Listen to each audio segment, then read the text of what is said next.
السلام علیکم ناظرین، میں ہوں آپ کا میزبان شاہد ملک وسنال۔ ناظرین، آج 6 فروری کا دن ہے اور اب الیکشن میں صرف یہ 2 دن باقی رہ گئے ہیں، آج کا دن اور کل 7 فروری کا دن۔ پرسوں 8 فروری کو تو انشاءاللہ صبح 8 بجے پولنگ سٹارٹ ہو جائے گی۔ تو میں آپ کو بتانا چاہتا ہوں کہ سیاسی حالات میں بڑی تیزی سے کروٹ لے رہے ہیں،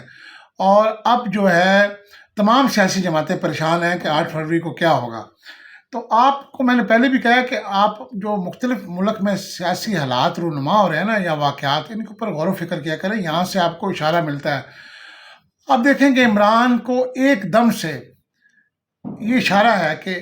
ان کو آپ نے سائفر کیس میں بھی، ان کو آپ نے توشہ خانہ کیس کے اندر بھی، ان کو آپ نے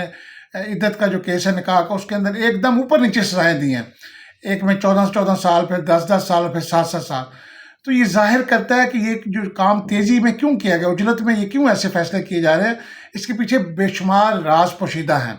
ورنہ آپ کوئی بھی مقدمات ہیں، یعنی یہ کیسے ہو گیا کہ تمام مقدمات کی ایک ہی ہفتے میں کارروائی مکمل ہوگی جو پچھلے کئی مہینوں سے چل رہے تھے، حالانکہ ہر مقدمے کا الگ گواہ ہے اور الگ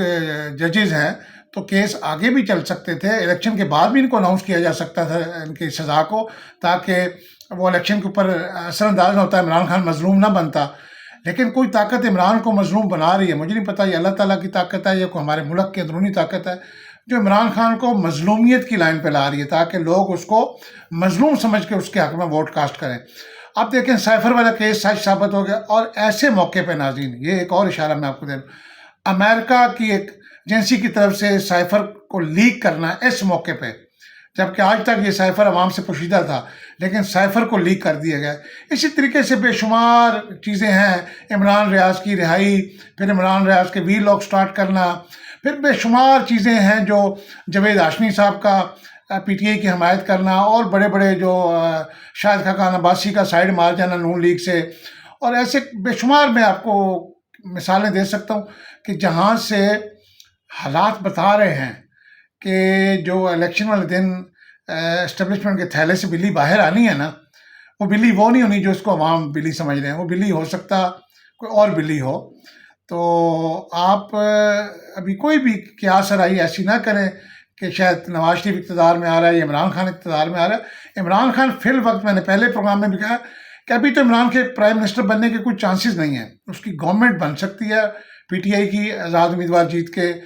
وہ مختلف جماعتوں سے، جماعت اسلامی سے یا میں بھی پیپلز پارٹی کے ساتھ مل کے بھی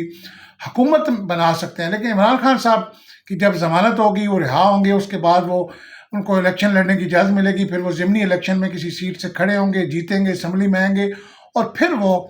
وزیر اعظم پاکستان یا صدر پاکستان بن سکتے ہیں۔ ہو سکتا ہے ابھی جو اسمبلی بنے یہ صدارتی نظام کو لے آئے، اور صدر پاکستان ڈاکٹر عارف علوی صاحب عمران خان صاحب کی تمام سزاؤں کو معاف کر دیں کسی اپیل کے ذریعے، کیونکہ صدر پاکستان کے پاس اختیار ہوتا ہے، وہ کسی بھی قاتل کی سزائے موت کو بھی معاف کر سکتے ہیں۔ تو ابھی بہت سے سینیریو بن سکتے ہیں، بہت سی پیشن گوئیاں ہیں جو ابھی میں نے پچھلے کئی پروگرام میں کی ہیں، اور ابھی کچھ باقی ہیں۔ تو یہ حالات جو ہے نا سیاست میں بڑی تیزی سے کروٹ لے رہے ہیں۔ تو اس میں نواز شریف صاحب بھی اب اندر سے گھبراہٹ کا شکار ہو گئے، ان کو بھی حالات نظر آ رہے ہیں حلقوں میں، ان کے پاس بھی رپورٹس آ رہی ہیں، کیونکہ ان کا بیوروکریسی کے اندر ایک بڑا اہم ان کا جو ہے نا سورس ہے بیوروکریسی، ان کا پولیس سروس کے اندر ان کے بڑے سورسز بیٹھے، وہ ان کو ایک ایک منٹ کی رپورٹ دے رہے ہیں، ہر حلقے کی رپورٹ ان کے پاس آ رہی ہے میاں صاحب کی، اور انہیں اندازہ ہو گیا کہ وہ غلط وقت میں میدان میں اتر چکے ہیں الیکشن کے، اور اب ان کے پاس بھاگنے کا کوئی راستہ نہیں۔ اگر یہاں سے میاں صاحب بھاگتے ہیں الیکشن سے تو پھر ان کی سیاست ہمیشہ ہمیشہ کے لیے دفن ہو جائے گی، پھر شہباز شریف اور مریم کا چانس بھی مر جائے گا۔ تو لہٰذا ابھی یہ الیکشن کی چھپکلی ان کے گلے میں پھنس چکی ہے نون لیگ، کہ ابھی نہ وہ نکل سکتے ہیں نہ باہر نکال سکتے ہیں۔ تو بڑی عجیب سی سچویشن بن گئی ہے، لیکن اس میں آپ نے گھبرانا نہیں ہے، اس کا جو رزلٹ ہے نا، اینڈ رزلٹ، وہ بہت اچھا ہے۔ پاکستان کی بہتری کے لیے یہ ہونا ضروری تھا۔ آپ کو پتہ ہے جب کوئی شخص بیمار ہوتا ہے اور وہ سیریس قسم کا بیمار ہو جاتا ہے اور پھر وہ ہاسپٹلائز ہوتا ہے، تو پھر اس کو مختلف قسم کے انجیکشن لگائے جاتے ہیں، اس کو تکلیف برداشت کرنی پڑتی ہے، اس کو آپریشن کروانا پڑتا ہے، اس کو ڈرپیں لگتی ہیں، تو وہ بڑا اس وقت پریشان ہوتا ہے کہ یہ میرے ساتھ کیا ہو رہا ہے، وہ تکلیف میں ہوتا ہے، درد محسوس کرتا ہے، لیکن یہ سب کچھ اس کی بہتری کے لیے ہو رہا ہوتا ہے، اور پھر وہ ایک دن آتا ہے کہ جب وہ صحت یاب ہو کے ہاسپٹل سے ڈسچارج ہو کے واپس ایک صحت مند زندگی اپنے گھر میں آ کے گزارتا ہے۔ تو پاکستان کا بھی جو بیمار ہو چکا تھا، معیشت بیمار ہو چکی تھی، پاکستان جو ہے تباہی کے دہانے پہ کھڑا تھا، تو پاکستان کے اندر یہ آپریشن کرنا ضروری تھا. یہ اسکرپٹ لکھا گیا, پاکستان کو ایک درد برداشت کرنا پڑا 22 کروڑ عوام کو. ہمیں پاکستان کے حالات پہ ہمارا دل دکھا, ہمیں رونا آیا کہ یہ پاکستان کے اندر کیا ظلم و ستم کا بازار گرم ہے, اور یہ کیوں مظالم ڈھائے جا رہے ہیں ہماری عوام کے اوپر. تو لیکن یہ ضروری تھا کچھ لوگوں کو سبق سکھانے کے لیے, کچھ لوگوں کو فوج نے بتانا تھا کہ ہم ابھی زندہ ہیں, فوج ابھی اس ملک کی جو محافظ ہے اندرونی بیرونی سرحدوں کی وہ بھی موجود ہے. گو کہ فوج سے غلطی ہوئی ہیں, فوج نے اس چیز کا اقرار بھی کیا ہے, اور انہوں نے اپنے عزم بھی کیا ہے کہ فوج اندر سیاست میں مداخلت نہیں کرے گی, کبھی مارشل لا نہیں لگائے گی. یہ میری بات لکھ لیں, یہ اعلیٰ سطح کے اجلاس میں فیصلہ ہو کہ فوج اب کبھی مارشل لا نہیں لگائے گی. اور فوج اپنی 75 سالہ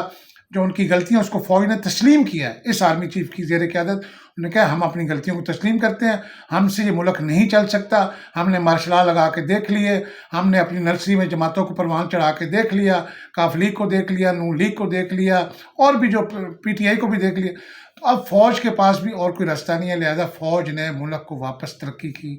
راہ پہ گامزن کرنا تھا. یہ سارا اس کے لیے اسکرپٹ لکھا گیا, اور اس کا رزلٹ بڑا انٹرسٹنگ ہوگا. اور اس میں جو لوگ سمجھ رہے ہیں کہ عمران خان کی سیاست ختم ہو رہی ہے, میں سمجھتا ہوں عمران خان کی سیاست اب شروع ہونے جا رہی ہے. اب جو عمران آئے گا